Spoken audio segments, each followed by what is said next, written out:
Je fis une fleur de papier qui fut prise pour une pièce en or. Alors je fais référence ici au Rêve de Bismarck, signé Jean Baudry. Avec cet écu de fumée, je me payais la fiole de quelques doctes chimpanzés en jabot, pétrifiés de certitudes intellectuelles, des sortes d'exégètes au nez rouge exécutant leur auguste numéro dans des tribunes d'université. Mais j'eus aussi un hocher autrement plus animé que ces statues austères blanchies de mortelle poussière. Un authentique clown de cirque médiatique au visage pâle nommé Nab. Le Gugus remua bien la feuille de toque, fat comme un coq. Isara ria de sa farce, incrédule face à tant d'âneries de la part d'érudits. Et eux, sots lecteurs de Baudry, la baudruche, persuadés de respirer le pur éther de leur étoile d'artifice, s'enivrèrent de vide.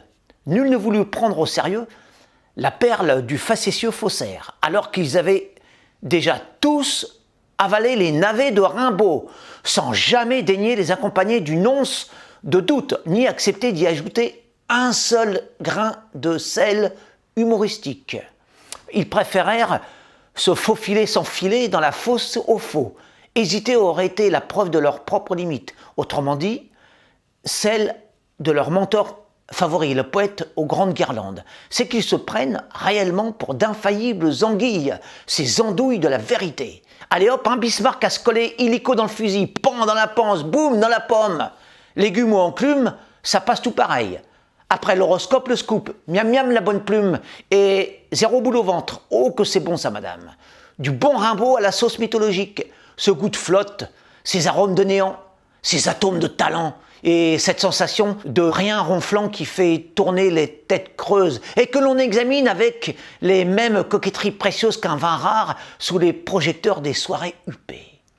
Ah, ce vertige intime, issu du vent innommé des hauteurs imaginaires. Si l'amateur de découverte de portes ouvertes est un imbécile inné, le lettré dénué d'illumination l'est tout autant.